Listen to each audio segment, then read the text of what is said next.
We are actually in southern Utah with Kaylee and Kale, and we just opened their own Grit and Grind, their mobile unit. How did we get here though? I mean, basically it all started out, we found Kale and Trevor's podcast on Real Business Owners, and I'm out running one day, so I've found this new passion for running and self-improvement, and I'm just scrolling through top business podcasts on Apple Music and found Real Business Owners and started listening to them, and I'm thinking, man, these guys are actually putting out valuable information. I found out they were having a live event.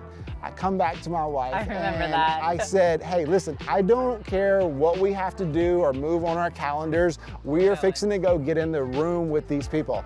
And so that's where it all started. And we flew out to Dallas, Texas, went to their live event. And we were just trying to build those relationships, just trying to get in rooms with like-minded people. We were on their podcast in October, just talking organically about what we're doing, and I could see it in Kale's eyes. I was like, dude, we're convincing this dude to own a Grit and Grind. And you fast forward, that is literally last October, just a few months later, and now we're here in Utah. They have their first day opening, serving their community. It's kind of surreal to think of what's going on. We were driving around in the truck last night, I think going to get dinner, and we all just had this moment, and it was like, do y'all remember when we were sitting on the back porch and just having this conversation about like what could be? And then fast forward, we're the day before launch last night, and we're all running around the trailer doing cold brew beans and like grinding things and just loading the trailer and working through a bunch of pain points.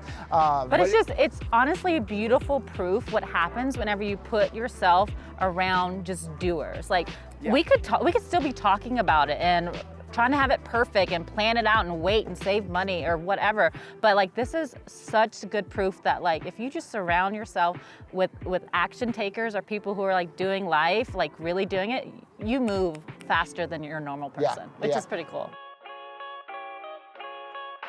And that's another thing. We learned that Kale and Kaylee, they were people that were passionate about pouring back into their community. And those are they're people too. Yeah.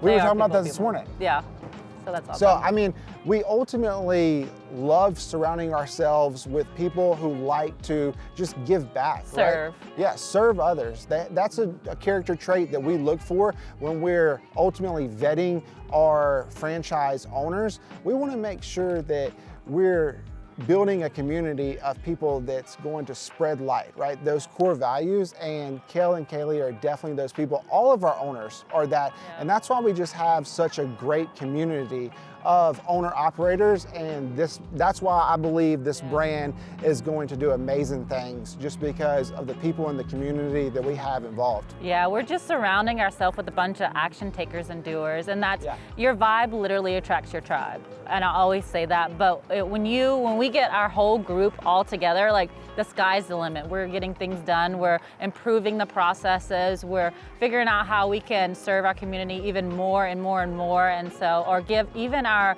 employees opportunity to be where we once were and to own a Grit and Grind. And it's just really cool what we're creating, and we can't wait to take everyone along for the ride. How do we get into coffee? Man, that's like a long and short story all in one. Cliff Note version though. So basically we were just looking for something we can invest in and grow our money, right? Because we were at that stage in our life, and what we did was we started just researching, just like anybody else. We went to YouTube University, right? So when we went to YouTube University, it was what does our market, our town not have that we can ultimately bring to it to add value? That led us to food trucks, and then we eventually, before launching, pivoted from food trucks to coffee trucks, coffee trailer.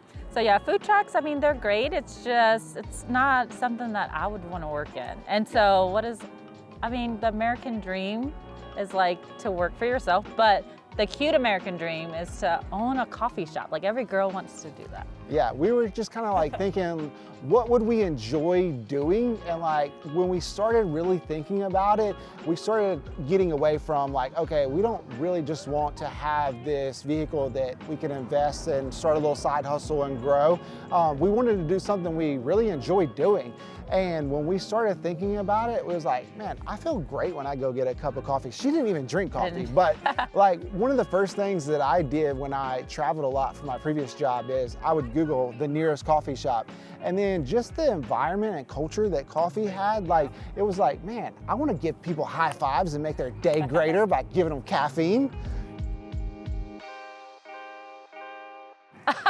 Am I a coffee person now? Believe it or not, yes. I quickly, when we had this adventure, let's say our launch date was like August 1st. June 1st was like the first day we ever thought we wanted to like do this. So 2 months, I learned really fast how not only to like coffee, but make coffee and make really good coffee. And so I think a lot of why I went 30 something years without drinking coffee is it's very intimidating. And so when you walk into these big chains and stuff like that, they're just like, what would you like? And like what we do at Grit and Grind is we specifically train our baristas on reading body language, customer service, educating your customer, because I was that very timid person and I went 30 years without drinking coffee because honestly, I was just scared. I didn't know what to order. And so once I was able to be in my own, kitchen or, shop, I was trial and error, and I was like, okay, I like coffee a little bit, and I kept adding a little bit more coffee, and I started with like a little cold brew and all half and half, and then now I'm just a iced mocha latte gal, 2 shots, so I'm full-fledged into it now. Basically, our core values are something that we actually live out. It's, spread light, love others. You did it, see? It's work hard, spread light, and love others. It's actually love others, spread light, and work hard. Yeah, but they're all the same. But I mean, on a serious note, like basically, that's just who we are. Yeah, when we thought about like who we are and what we want to do and what actually like brings us joy in life, it's those 3 things. Yeah. And then once we got into it, it became this really cool beacon for other people. So many others like-minded like Eric and I, who are just entrepreneurial spirit, wanted to kind of have a side hustle or a main hustle. We started attracting them, which was really cool. It happened very organically, but man, in 2022, August was our first day to open our mobile shop in our small town. 6 months later, fast forward, we had a brick and mortar. A month or 2 later, you look at it and we actually had our first licensee or franchisee, someone who come to us and was like, hey, I want to be a part of what you guys are doing. And it opened up a whole nother venture for us.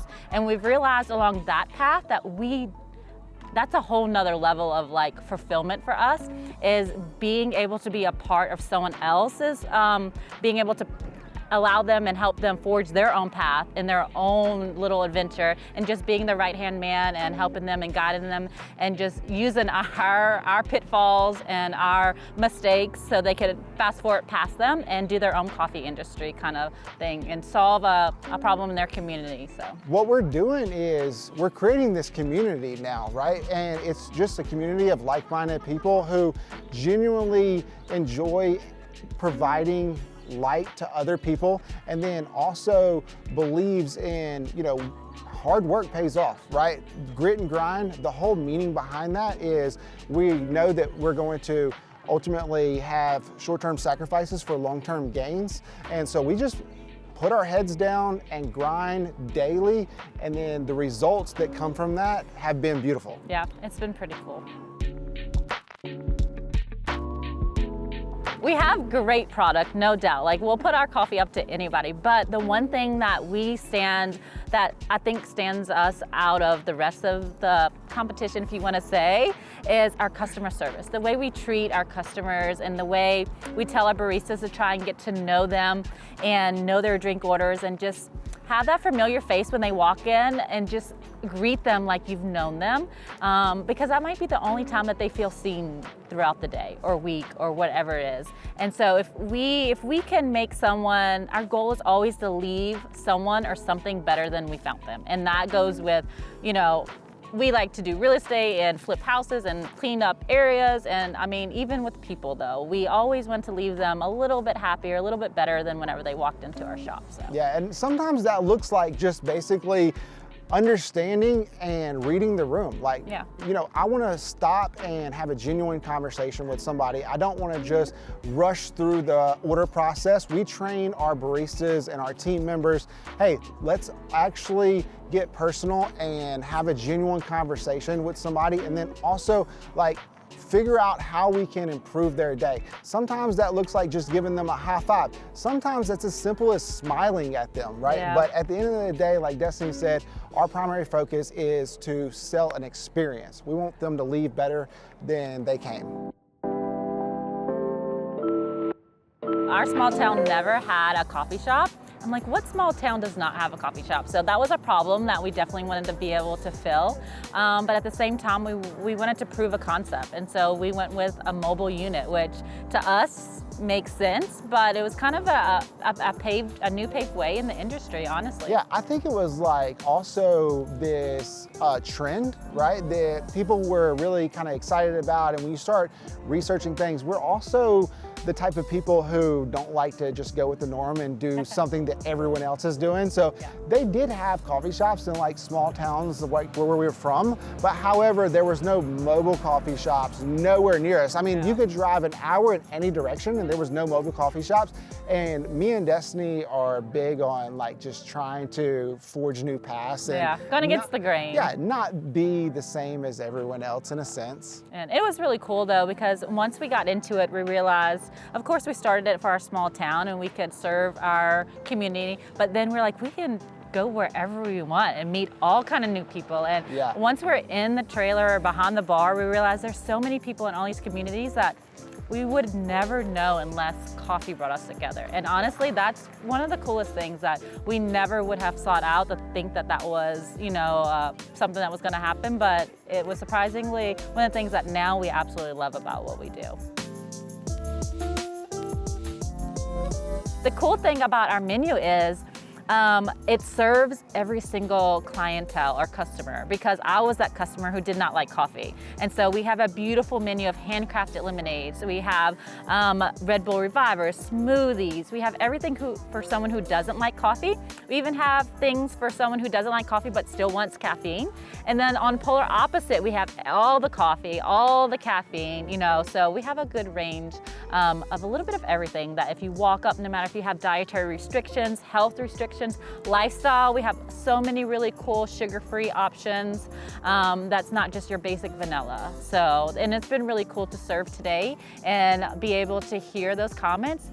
We had one mom come up and she's like, do you have anything that's dye-free? I was like, I got you, girl. Because that was really big for us, is to have syrups that don't have all those red 40, and because no matter if it's lifestyle just choices or health, they can't have that.